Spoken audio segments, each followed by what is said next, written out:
Good afternoon, everyone. Welcome to today's conference call. At this time, your lines are on listen only for today's conference until the question and answer portion of our call, at which time you will be prompted to press *1 on your touch-tone phone. Please ensure that your line is unmuted and please record your name when prompted so that I may introduce you to ask your question. Conference is being recorded, and if you have any objections, you may disconnect at this time. I will now turn conference over to our host, Mr. Brian Beams.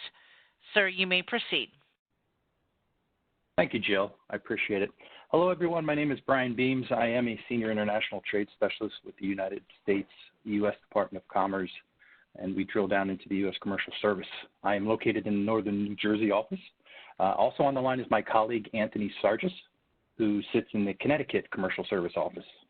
On behalf of the U.S. Commercial Service, the Connecticut, New Jersey, and California District Export Councils, and the law firm of Shipman and Goodwin, LLP, we would like to welcome all of you to today's webinar titled Complying with the International Traffic in Arms Regulations. A couple of items to note before we get started. Be sure you are connected using both your telephone and the online WebEx platform that enables you to see the virtual presentation. Also, all telephone lines are currently on mute. We will open the lines up for questions at the end of the presentations. We will also take questions submitted through the chat feature on the WebEx platform.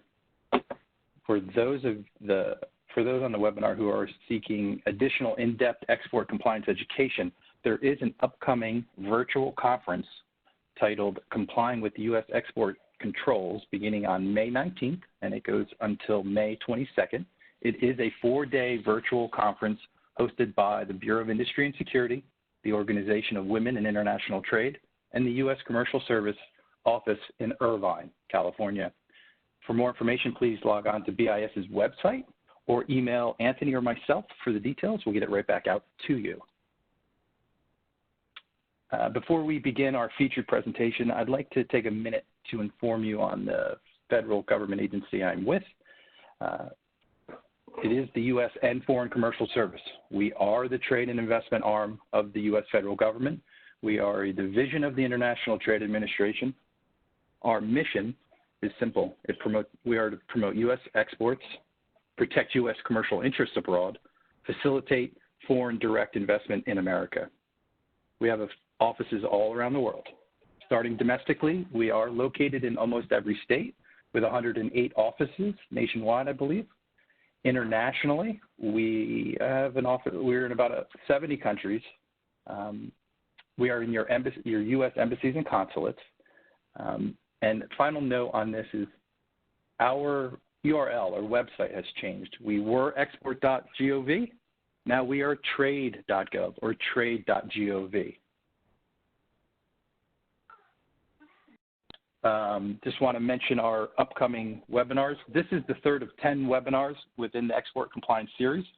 If you have any questions, please also, you can always contact Anthony and myself. And then just moving on to today's presentation. Before we get on to today's presentation, I would first like to introduce our speakers. First is Alfredo Fernandez. Alfredo is an associate at Shipman and Goodwin. Alfredo's focus is on international trade compliance and enforcement issues.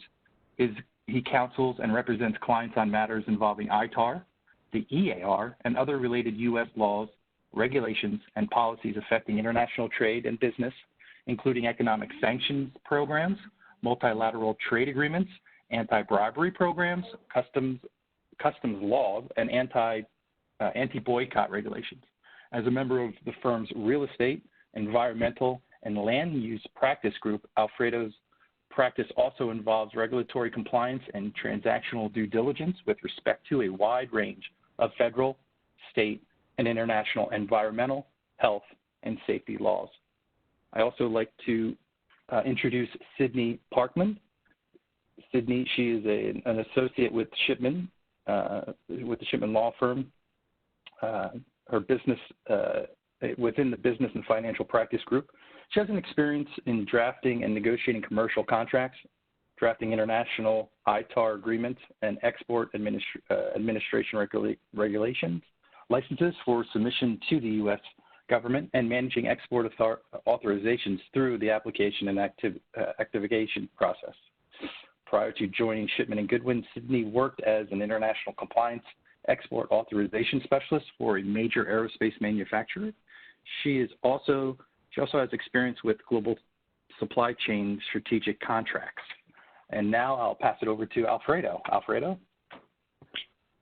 Good afternoon, everybody, and first and foremost, hope everybody is coping as well as we could possibly hope for under the current circumstances, and our wishes for your best health and safety going forward as the country gradually starts opening up and going back to whatever normal might look like going forward.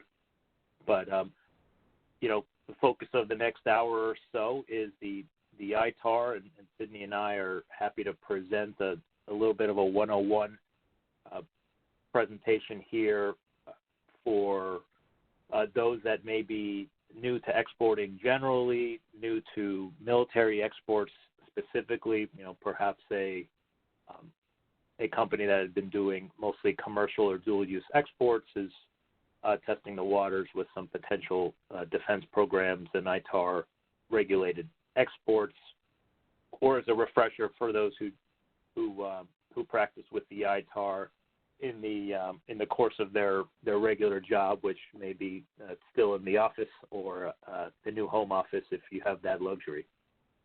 So it's a pretty diverse registrant list from what we could tell, so we'll try to hit topics of interest for everybody, and we do have the Q&A, the chat window available to you in case things come up during the presentation.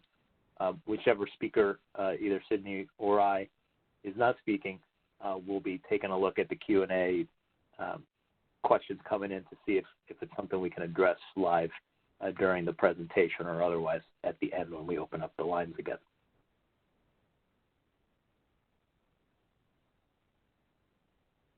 So as mentioned, we won't get too deep into details, as Brian already covered that. Sydney and I do practice in international trade compliance for a good portion of our days and weeks in or out of the office, as it is these days, actively working on ITAR licenses, EAR licenses, putting together agreements, dealing with violations and voluntary disclosures, et cetera. So this is a close contact area of practice for us, and we hope this introductory presentation is helpful. So what we're going to do today, just previewing where we're going in the next hour or so, we're going to give you an overview and a scope of the ITAR, what's it cover, what does it not cover, what is subject to the ITAR, what kind of registration requirements exist for the relevant agency, the DDTC, or that's the Directorate of Defense Trade Controls, what kind of authorizations and exemptions are out there for compliance, and we'll touch a little bit on voluntary disclosures, enforcement, and penalties for when things go wrong or the noncompliance is identified for no malintent, but violations or mistakes happen. And then lastly, we'll summarize what an effective ITAR compliance program entails. And these are all going to be addressed at a high level for purposes of this introductory presentation, and more detailed webinars are available to you later in this series. If there's any particular topics that jump out, we may be able to expand, and us or other speakers on specific nuances there. So I'll hand it over to Sydney now, and she'll give you a little bit of the purpose of export controls at a high level and address a few key definitions that will inform the rest of the presentation. Good afternoon, everyone. This is Sydney Parkmond. Thank you, Alfredo and Brian, for the lovely introduction. So without further ado, let's just jump in. So the first question is, what is the purpose of export controls? Export controls are in place to regulate and restrict the release of certain controlled information to foreign persons, both in the United States and outside, for many reasons listed on this slide.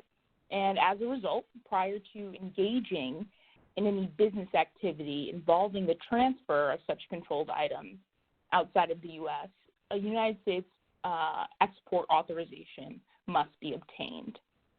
So engaging in this activity without the requisite authorization would be strictly prohibited. So as Alfredo mentioned earlier, in today's webinar, we will focus specifically on the ITAR export authorization regulations.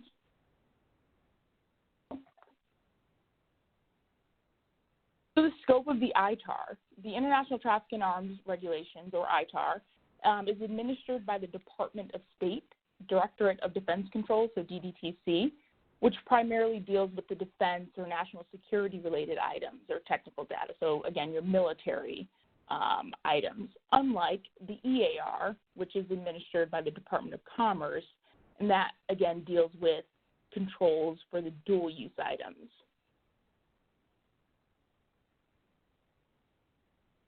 So I'm going to take you through a couple of high-level definitions that will be used throughout this presentation, and our definitions you kind of want to be aware of when working with ITAR-controlled items. So defense articles.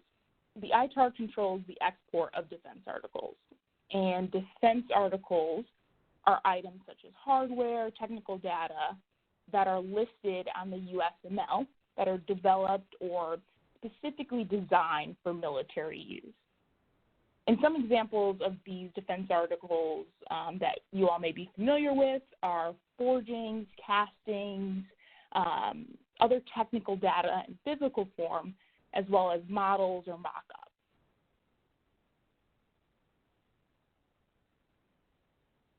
Technical data. The ITAR also controls technical data, which essentially is information required for the design, development, production, repair of defense articles. A few examples of those are blueprints, training instruction manuals, models, and things along that line. This does not include the general marketing information that goes along with defense articles or any high-level generic data. I wanted to note here specifically, especially as things have become more remote-based, that technical data can be exported in a variety of ways. It's not just going over and handing physically the instruction manual to someone abroad, but it can also be exported through teleconference, Zoom meetings, and other electronic submissions. That's something you just want to be aware of.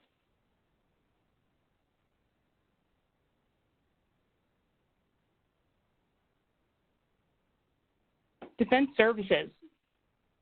So defense services are typically provided when assisting or training a foreign person, again, whether in the United States or abroad, in relation to those defense articles. So if you're training them how to repair a defense article, manufacture it, install it, or modify a defense article, that would be a defense service. This is just somewhat of a broad scope of services, so you really want to be aware and pay attention to when such services are being provided, as it may trigger a need to apply for an ITAR authorization. So those are the three high-level definitions that we're going to be using throughout this presentation. So now that you know those basic definitions, I'm going to turn it over to Alfredo, who will then discuss when an export of these items occur.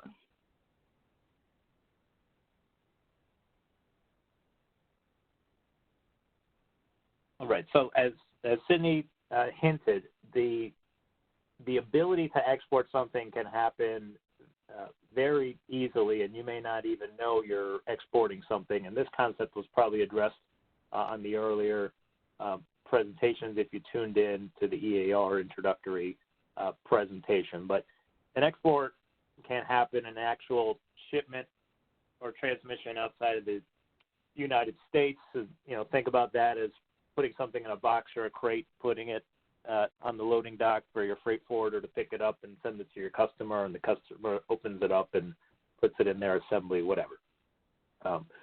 That, if it's going from the U.S. to another country, clearly an export, and that's often the first category of export people think of, sometimes the only category of exports that people think of. But as we noted, the deemed export that we'll talk about in a couple of slides in a little more detail on that second major bullet there on the slide, is when you release or transfer technical data to a foreign person, even when you're in the United States, they're in the United States. There is no foreign country involved, so to speak, from a borders perspective, other than the citizenship of the recipient of that data. There is a bar. It's a little squishy. It's not a bright line, but a bit of a blurry line as to what a release or a transfer of technical data would look like, to the point where it would require a license or authorization. The definition we do have from the regs mean that it would be an inspection by a foreign person of a defense article that reveals technical data to a foreign person or exchanges with that foreign person in the United States or abroad. So, you know, a little broad, a little squishy, so there is a little bit of a judgment call as to how to deal with that, particularly when you have a foreign employee in a U.S. facility, foreign visitors, foreign joint venture partners, whatever, someone not of U.S. citizenship or not otherwise a U.S. person, as we'll get to in a few slides as to what that means, but some tricky challenges there for interpretation as to what a deemed export might be. And then the performance of a defense service is also an export as noted, and if you are performing a defense service, then you would need an appropriate authorization, potentially in the form of a license or otherwise. So for example, to expand on that definition of defense service, if you sell a commodity to a customer overseas, let's say a foreign military or a contractor for a foreign military branch, they need help putting the part into their aircraft or something like that. The defense service would be your technician either flying overseas to the facility to help coach them through that the first time, or guiding them through it in a video or interactive conversation, or as some of our clients are doing now with the enhanced visuals and kind of 3D goggles, where a customer can wear the goggles and send a live video feed to somebody in the United States who can talk to them live and say, move your hand up 3 inches and hit that green button, et cetera.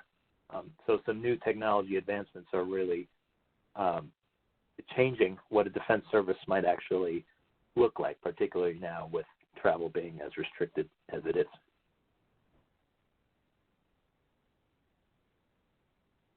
This is just another way to say the same thing, but with some examples here on the bulleted list. Emails, very easy to export, and we send so many per day you kind of forget, depending on the content of your email and attachments and things like that. We're sending links to Dropboxes or internal file systems to foreign colleagues, et cetera. Can be an export. You want to make sure your people know that, so that no inadvertent exports happen that way. Again, mailing and shipping is more obvious. Face-to-face discussions where there's no paper, there's no part, there's nothing you can touch or point to. It's just a conversation, can still be an export. What you put on your website, potentially for customers, prospective customers, government partners, if it's accessible, and it shouldn't be, potentially export there. Having folks, your own employees, contractors, visitors, guests, customers, inspect ITAR parts without a license if it rises to the level of a release that we addressed a few slides ago. Could be an export.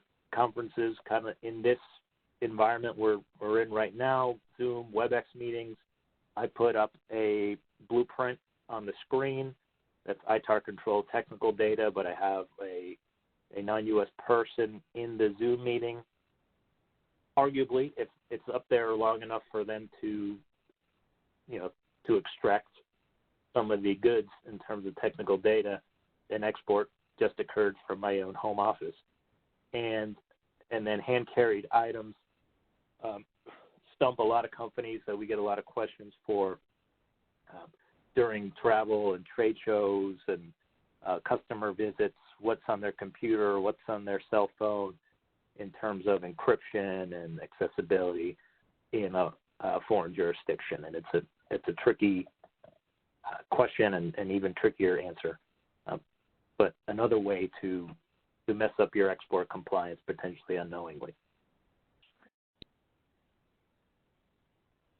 I won't harp on this distinction too much, but the U.S. person's definition includes citizens, permanent residents, which is also the same as those with a green card, and then U.S. companies or non-natural persons. And similarly, on foreign persons, it's folks who are not those things, not U.S. citizens, not permanent residents, or not protected individuals such as those who have qualified for asylee or refugee status, and also foreign companies. So the main takeaway I use with this slide is that you can have a U.S. person within a foreign person, in the sense that a natural U.S. person working for a foreign-based company can be kind of both, which gets tricky.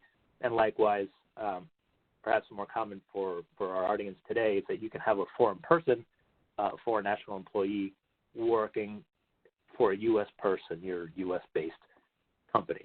And there are some compliance challenges in both of those scenarios.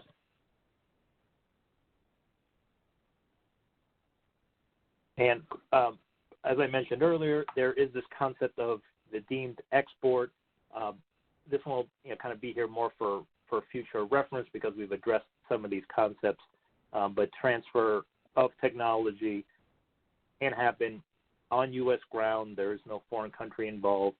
It's people talking or sharing papers, sharing digital files, et cetera, in the United States.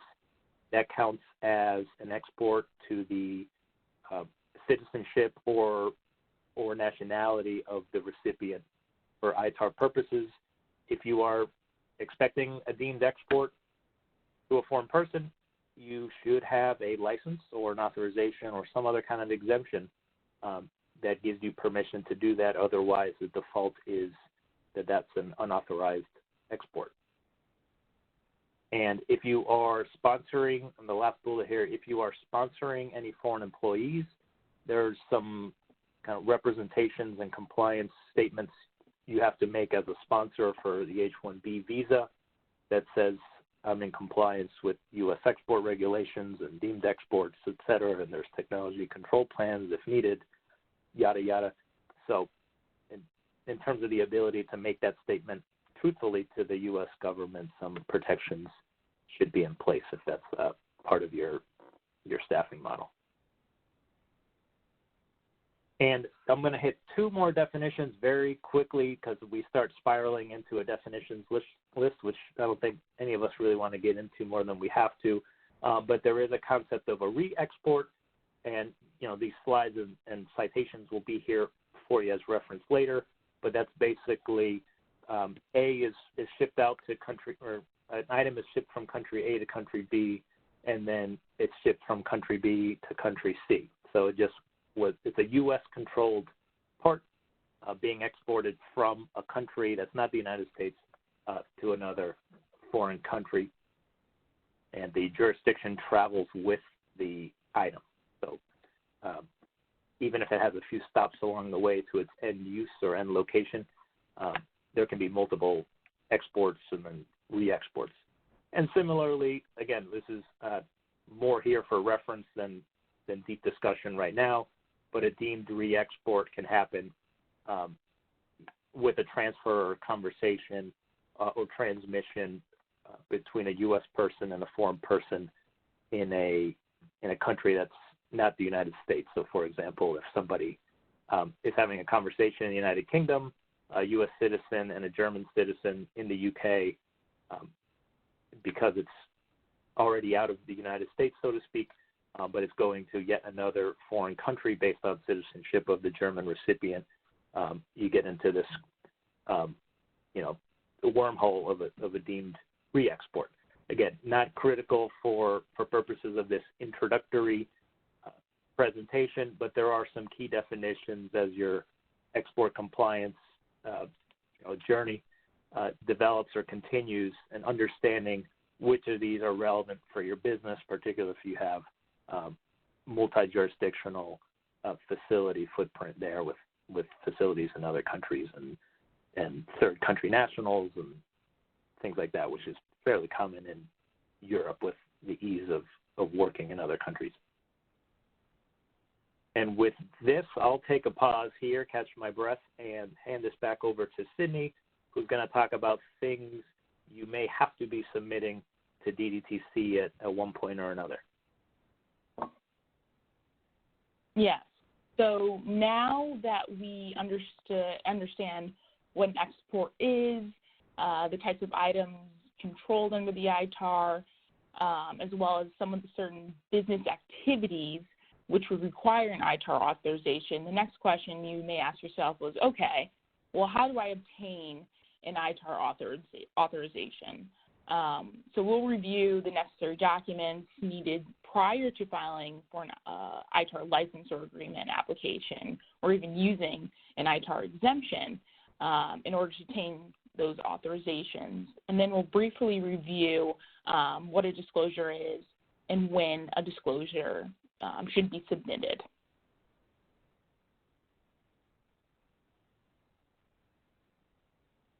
So the precondition to applying or using an ITAR authorization, all manufacturers, brokers, exporters of defense articles, as well as those that furnish defense services, are required to register with DDTC by submitting a statement of registration. This essentially allows DDTC to identify who is involved in ITAR-controlled activities. It's important to note here that registration is required for manufacturers or producers of ITAR-controlled items, even if they never actually export an item. Again, that goes back to making sure that DDTC is aware of all of the entities and brokers that are involved in ITAR-controlled activities. So once you submit your registration form to the DDTC, it will review it. On average, it's about a 45-day review period. After DDTC reviews and accepts your registration application, you'll then receive a registration letter, which contains your unique registration code. And that's essentially a letter, usually an M, followed by several digits. And that code will be unique to your entity and will be used when submitting ITAR licenses and agreements. In terms of how long the registration or validity period of your registration is, registration lasts for 1 year, and it must be renewed on an annual basis. The expiration date of your registration will be on your registration letter. I also point out here that if any of the information in your registration changes during that year, you're required to notify DDTC. So if you undergo an ownership or change of control, a name change, you really want to make them aware of that.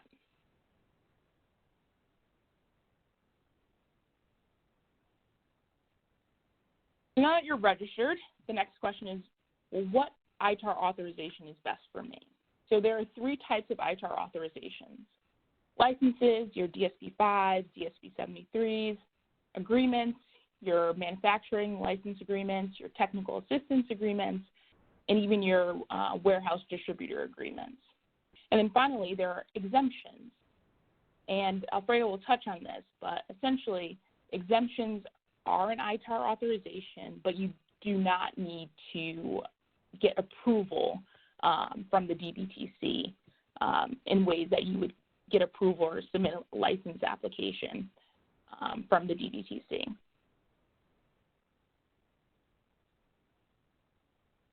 ITAR licenses. So at a high level, ITAR licenses are governed by the Department of State and are valid for 4 years. There are several different types of licenses under the ITAR, which authorize temporary and permanent exports of hardware and defense articles, which we'll discuss more specifically shortly.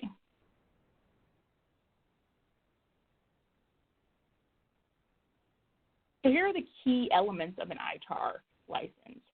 As you can see, the elements basically address the who, the what, the where, and the how. So who are the entities involved in the export of related activities? Where are they located? What is being exported? What's the value? How much is being exported?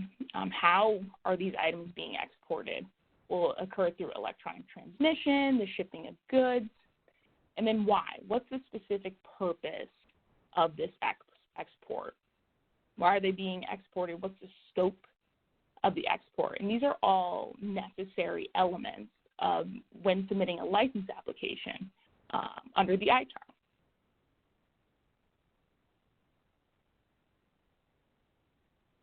Like I said earlier, there are several different types of ITAR licenses.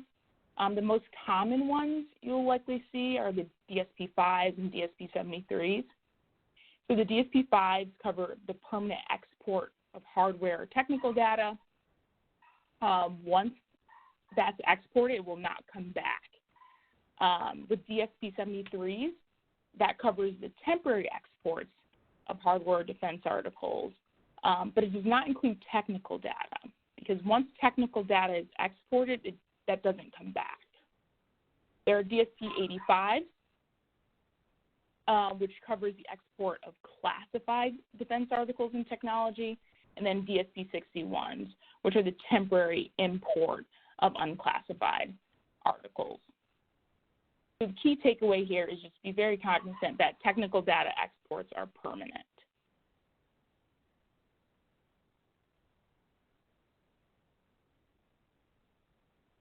So ITAR agreements, these are the second type of ITAR authorization.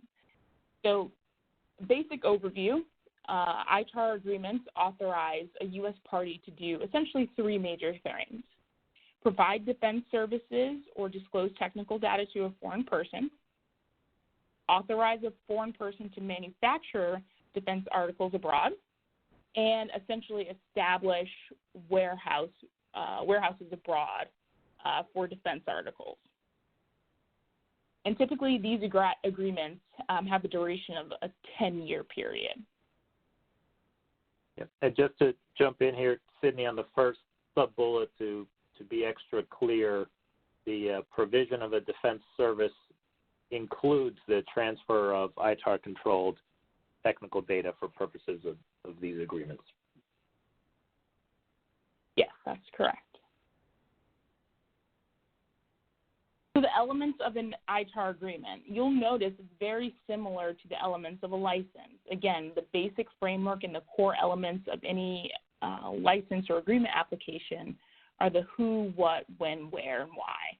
So what information is being exported, who's exporting it, those are the parties involved, are there any sub-licensees involved, are there any foreign national employees that are going to be involved? Those all must need to be identified.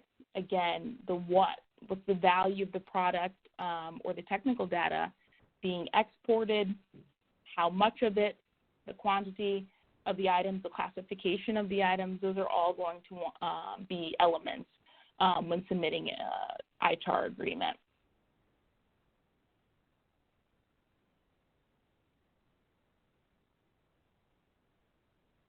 The final point on agreements I really want to touch base are the three types of agreements.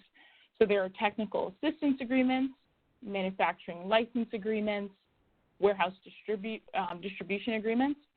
So a TAA authorizes the performance of defense services and the export of technical data, as opposed to authorizing the manufacture of defense articles.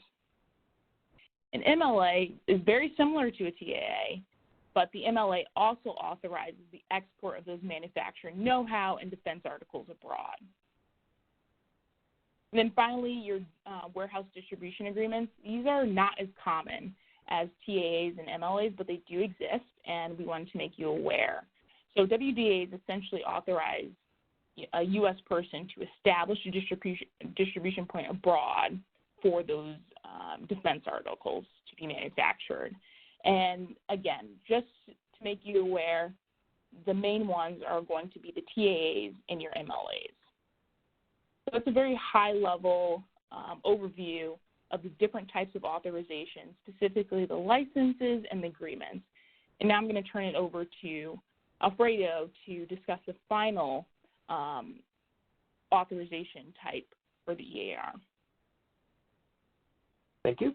And let's hang out on this slide for a little bit. We're making good time, so to speak. So we have a little bit of time to slow down and expand on this slide on the types of agreements a little bit, because these are important. These are a very important tool for certain types of projects, and it may not apply to everybody on the call, but a lot of our clients either have multiple TAAs or are interested in establishing their first TAA, in some cases the other categories. But as a classic example of what a TAA would look like is a partnership to design and develop a part with a U.S. company partner and a foreign company partner, let's say Poland, because that's what I'm working on right now. The TAA agreement has value in that establishing this agreement up front in the project is essentially a blanket umbrella license for everything within the scope of the agreement.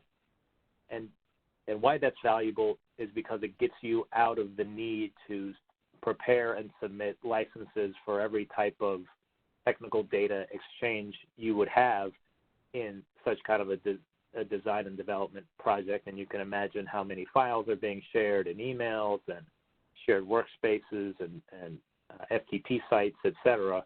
So a little upfront investment in a TAA can get you all that authorization, so all your people at the U.S. facility can talk to all the people at the Polish facility, their subcontractors, your subcontractors, their IT people. All that gets vetted early so that the flow of communication can really happen in a more natural way, respecting the U.S. government's needs to control national security and defense information. So it's a little bit of a trade-off. Can it take some time to set up and get right? Sure, but if it's a big enough project, you're going to want something like that. And it.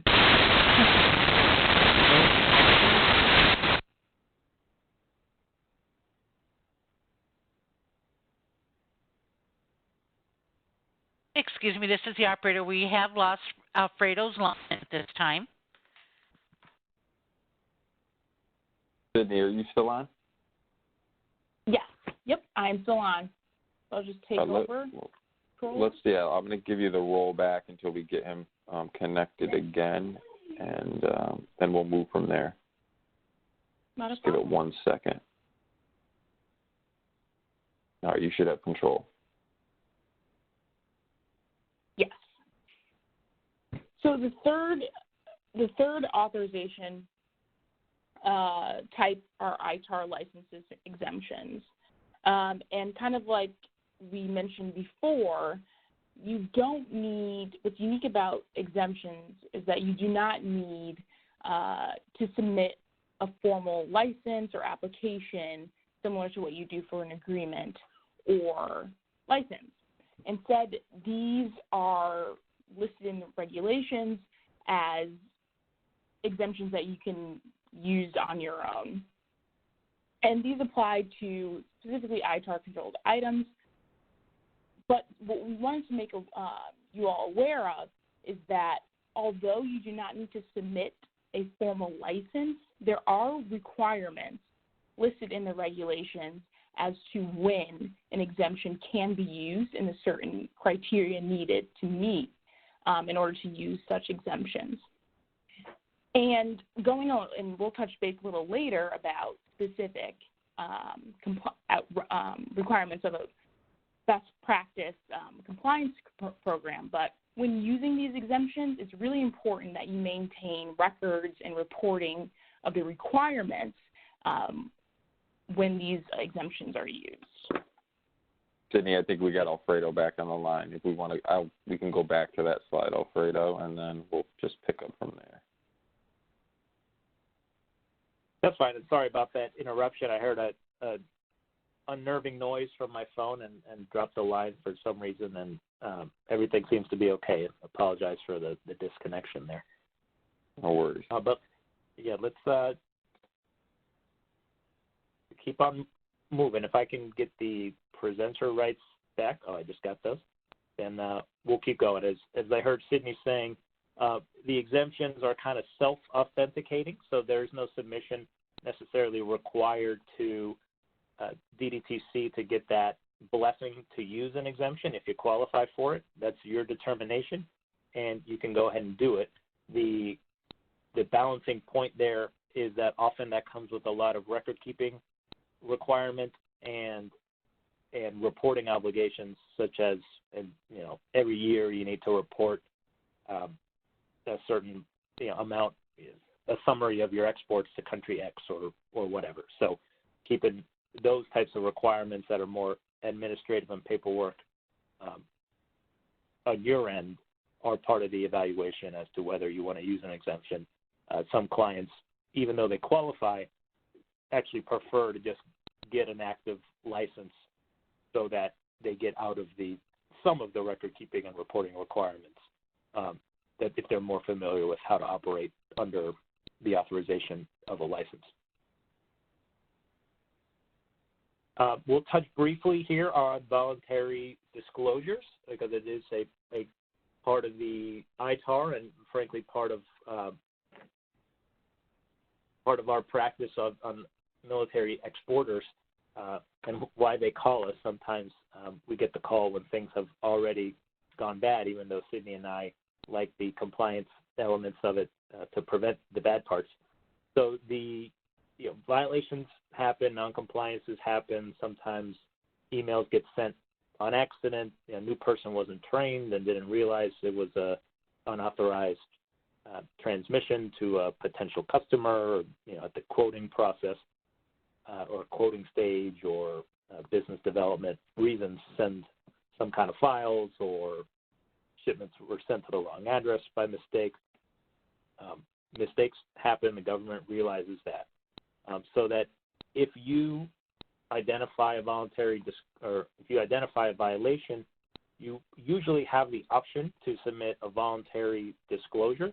And what that is a letter or report to the government that says, we identified this, we think it's a violation of the ITAR, we know it's a violation of the ITAR, here's why it happened, here's some background information, here's what we did to fix it, and what we did to prevent it from happening again. And oftentimes that voluntary disclosure ends favorably. The government will close the file without any administrative penalties, any monetary penalties, and we'll send you a letter just saying, we agree it was a violation, no penalties at this time, but continue enhancing your export compliance program and export compliance efforts. And obviously, if you submit one voluntary disclosure every month for years, the government's not going to be quite so forgiving. But for a first-time violation, for an honest mistake, it's often a good way to go, and nothing's a sure thing, but a pretty reasonable outcome to say it'll be a reduced penalty, or often a $0 penalty, and you can move on with compliance going forward. So a little bit as to what the voluntary disclosure would entail would be would it have been something that would have been approved anyway? Is it similar to stuff that you've already gotten approved, year in and year out, that if you had just submitted the paperwork the right way, it would have been fine? That lessens the sting a little bit. an explanation, like I said, why it occurred, your degree of cooperation. If you're very straightforward, very transparent with the government, that goes a long way. If you're an obstructionist in providing requested information or something like that, you can hurt your ability to take advantage of those benefits, and whether you've improved your process internally. So being a second violation for something you said you would fix, years ago, has gotten some companies in trouble, where you promise the government, oh, this won't happen again because we've implemented 1, 2, and 3, and it keeps happening. You start losing some credibility as to your ability to fix it. So all those kind of considerations come into play. When we get calls for this stuff, sometimes the answer is maybe a voluntary disclosure isn't the right move for you here, but that's a case-by-case scenario based on the facts. No one-size-fits-all.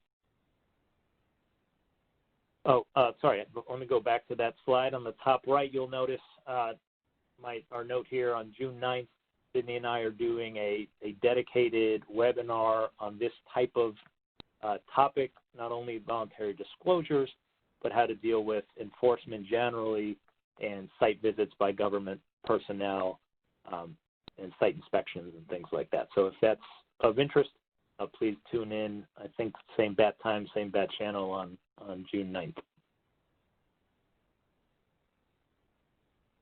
And in terms of penalties, they're big, over $1 million on the civil side and exactly $1 million on the criminal side. And some of those adjustments are legislative to account for inflation and things like that. And the numbers only tend to go up every few years a little bit. And these are the maximum penalties per violation. So oftentimes the penalties assessed will be less, sometimes a lot less, and like I said, sometimes zero if the voluntary disclosure facts line up in your favor. But know that the government can issue these big fines, and the per violation is the scary part here, because if it was a continuing violation or it was something that happened multiple times, those multipliers can snowball very quickly, and you don't want to be obviously explaining to your C-suite why that kind of violation is looming. On the non-monetary pieces, there is an imprisonment deterrent for those that are criminally acting. Again, you have to be, the regular company trying to do a good job and having the occasional mess up is not going to be necessarily in the criminal crosshairs, but those that are actively conspiring and being sneaky and setting up, fake companies and things like that, that's where the criminal violations come into play, and jail time is absolutely on the table. Every few months we see a federal investigation end up in jail time, but it's usually single actors or small teams that are essentially, smuggling is not the right word, but conspiring to come up with a scheme to improperly export defense articles. And then also on the more paperwork penalties, on the administrative penalties header there are consent agreements where you essentially agree to some terms with the government to follow through over the foregoing years, sometimes in exchange for them dropping the monetary fee or a debarment. Administratively, the DDTC could also take away your ability to export, cancel your licenses, et cetera, or debar individuals. So, for example, say an export control officer was essentially going rogue, forging documents and authorizations, which we've seen in some cases, where the penalty would fall on the individual, not necessarily the company who employed them, that really could not have prevented that employee from going that far left. So just, don't want to harp on the negative pieces here, but, as this introductory course, it was something we wanted to include for completeness, and sometimes that gets the attention of upper management if you need a little help for a compliance budget. And then lastly, this is actually our last slide. Looks like we'll finish our core presentation here in under the hour, is the DDTC's own guidance for, at a high level, the essentials of an ITAR compliance program. And if you don't have an ITAR compliance program or a general export or international trade compliance program, that's something to think about. It's not a quote-unquote formal requirement, but it is, as noted in the guidance, what the government expects you to have. And if a violation occurs and you can't point to a compliance program that was keeping you on the right track, that could be problematic for purposes of enforcement.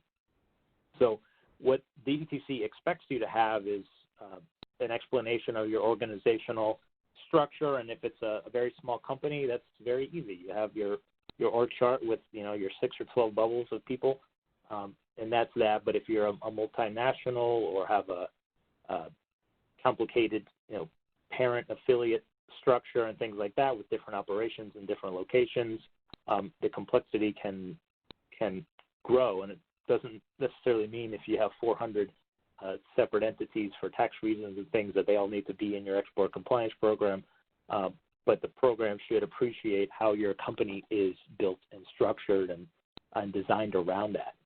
It should also have a statement from a CEO, CFO, Chief Compliance Officer, et cetera, of the corporate commitment to following the export compliance program and to establishing a culture of compliance. And that's an easy one-pager to get in there. If you don't have one, some clients like to put it on the website as a little feather in the cap of the top-down commitment.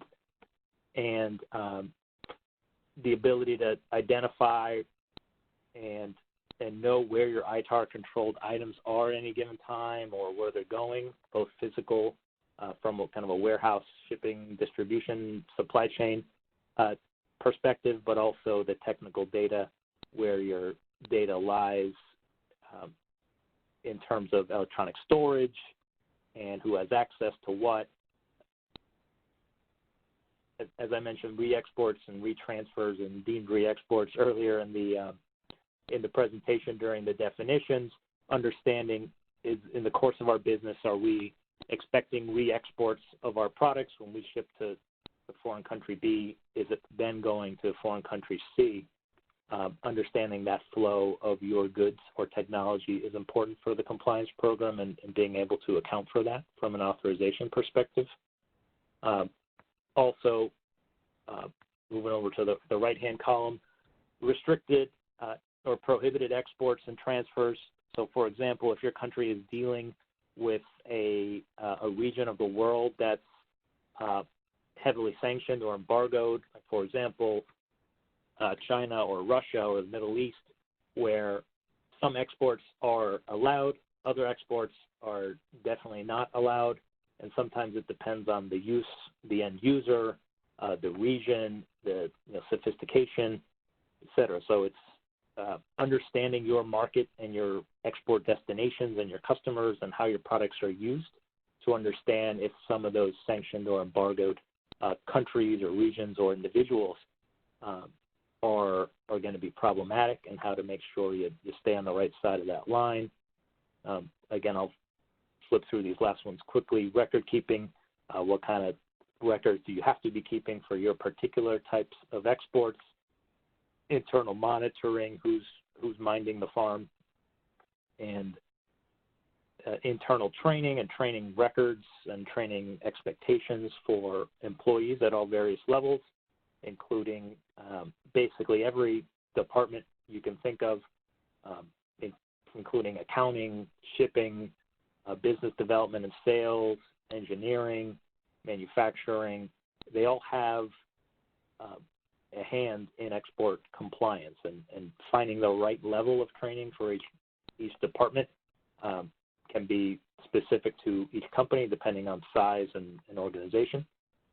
And keeping that in the export compliance program is important. And then a section again on violations and penalties to make sure anyone who's reading or supposed to be reading your export compliance program is aware of the consequences, including debarment and loss of export privileges, financial penalties, and in the extreme cases, jail time for the heinous type actions. So I think we're going to wrap it up if this is in fact our last slide, and it is, and hand it back over to Brian and Tony. Our contact information for Sydney and myself are on here. Those office numbers that we're not next to physically at the moment get routed to our email, so feel free to leave a voicemail on those numbers and we'll get them. And also email is obviously an easy option for us these days. And I'll let the other folks here, Brian and Tony, guide you on the Q&A process in case there's any questions for us. Thank you, Alfredo. I appreciate it. I want to thank the law firm of Shipman and Goodwin, specifically Alfredo and Sydney for sharing their time, knowledge, and experience. Now we are moving to the Q&A portion of the webinar. Jill, please provide the audience instructions on how to ask a question. Thank you. Thank you. At this time, if you would like to ask a question, please press *1 on your touch-tone phone. Please ensure that your line is unmuted, and please record your name when prompted to be introduced. Once again, it is *1 at this time. Alfredo, it'll be a minute before we get that first question, I'm sure. Just got a written question that came in. My company has been exporting our items as EAR 99 for years. The revised USMCL now lists them. Why is my item now controlled under ITAR?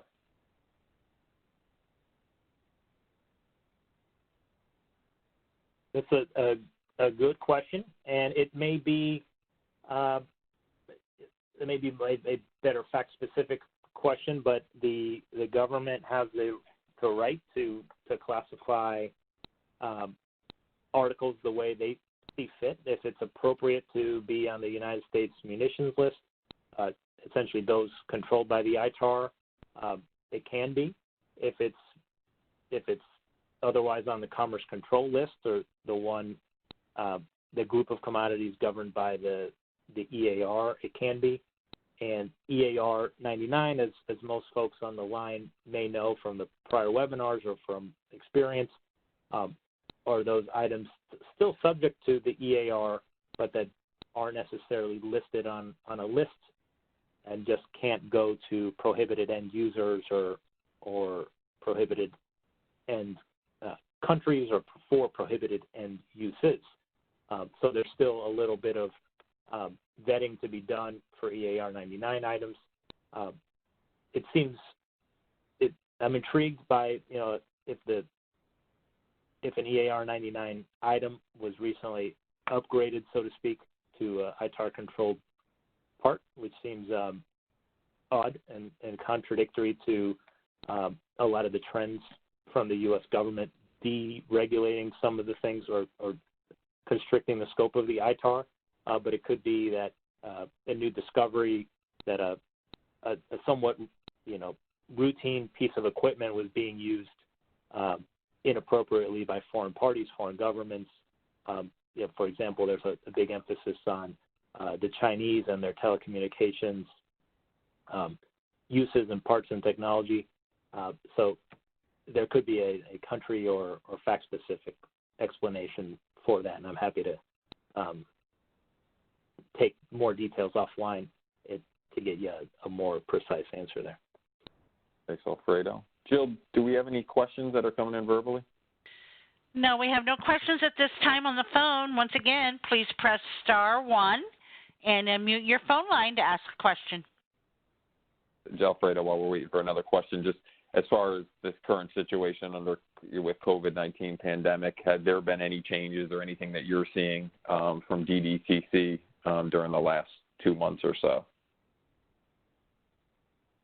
Yes, but nothing, good question, nothing earth-shaking that we've seen. DDTC submitted or published a kind of a guidance update document, maybe April or March. These days are blurring together. I think it was fairly recent. I think it was April. That some deadlines are going to be pushed out. Some fees are going to be waived or postponed or reduced if you qualify for, some small businesses may qualify for a registration fee reduction and things like that.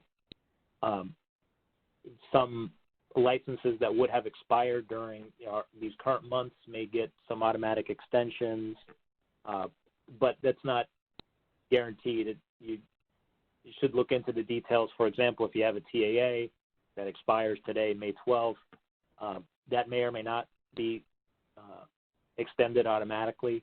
So just know that there are some things getting booted out to June, July, August, just to give the State Department and its clientele, U.S. exporters, the ability to adjust for COVID issues. But not everything has that kind of flexibility right off the bat. So if you have anything coming up on expiration, licenses themselves for hardware or data, authorizations for foreign person employees, or a TAA or MLA agreement that recently expired or is set to expire soon, take a look at what the deadline delay would be there for you. And we can help, take a quick look at that as well. Just got another question as well.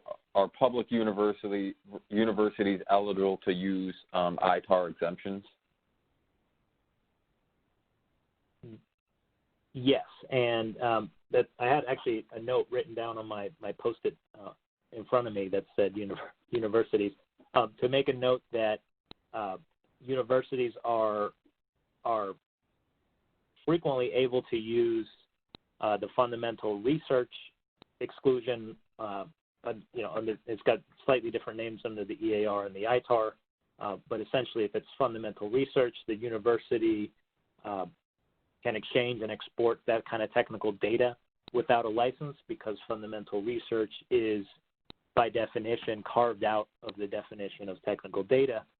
So exchanging that information is not an export of a defense article or of the EAR-controlled article. However, certain times, depending on what is provided to a university, they can be holding ITAR-controlled information and may have to follow the ITAR just like a traditional manufacturer or technology company would. In terms of the ability to use exemptions, most likely is yes, and the fundamental research exemption is one of those, but to the extent there are certain country-specific arrangements that I haven't come across a situation where a university would be automatically disqualified from using an exemption that another type of company or entity or organization could use. Thanks, Alfredo. I think we have a couple questions. Jill, do we have a couple questions that came in? Stand by just one moment. Thank you. Morgan Murtaugh, your line is open. Hi, thank you. So when we are supporting a U.S. government contract under an FMS case, does that lessen or change our ITAR requirements? So FMS is foreign military sales, for those not familiar with that TLA, three-letter acronym. The short answer is it probably won't affect your need to comply with the ITAR. You'll still have to make sure all the boxes are checked, so to speak, for export. It may be easier to be authorized, or the contract with the government may essentially get you the authorization you need to export right away and skip part of the licensing and agreement steps, but that would be based on the terms of your government contracts and what the government has allowed. And even if, say, the DoD has approved something, doesn't necessarily mean the Department of State has. So just making sure those boxes are checked is an important part of FMS. Okay, thank you. Thanks, Morgan. Jill, do we have any other questions? We have no other questions in the queue at this time. Alfredo, I have one more. Just go here. Do I need to register prior to submitting a CJ?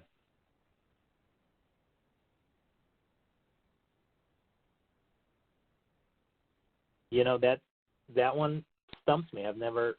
All of our CJ matters have always been with companies that are already registered. So I've just never looked into that question, but I'm happy to. I shouldn't take too long to dig that answer out. If anyone wants to contact us offline, we can take a quick look at that because it should be a straightforward answer with a little digging. No worries. We'll get into that. And we can send that out to everyone once we get an answer to that question.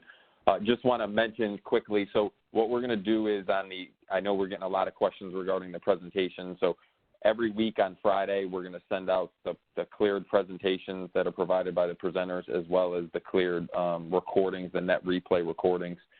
Every Friday morning, we'll plan on doing that. If you do have questions on the series moving forward, I didn't get too many questions on technical difficulties today, so I think everyone was able to get connected pretty easily, which is a good sign. But again, if you do have any technical difficulties, get a hold of me and we will get that fixed right away. Jill, do we have any other questions? I think we have one from, it looks like Brandy, but I don't know if she... She has not queued up. If you'd like to ask a question, please press *1. Hi, this is Sydney. Just one quick follow-up on the CJ requirement for registration. You do not have to be an applicant or registered with the DDTC to file a CJ. Thank you, Sydney. And that makes sense because that question could be the defining factor as to whether you are a manufacturer of a defense article in the first instance. And if the CJ, for those unfamiliar with that one, is a commodity jurisdiction request where you ask the Department of State, is this an ITAR defense article or not? And here's the information you'll need to make that decision. But then you're kind of stuck with the answer, which can be good or bad.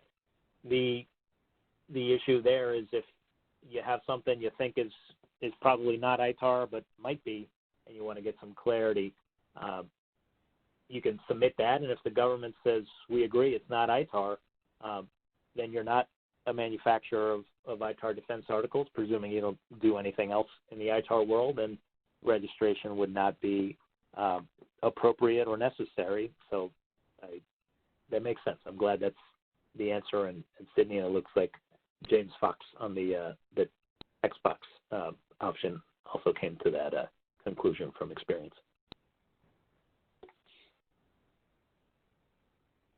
Jill, do we have any other questions? We have no questions in the queue, sir. Just looking at the Q&A here, Alfredo and Sydney, just give me one moment.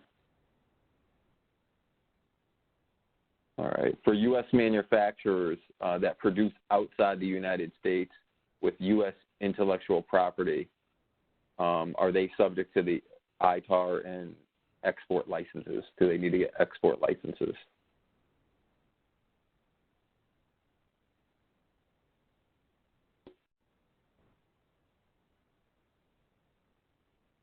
Every time I've been asked a similar question, the answer has been yes.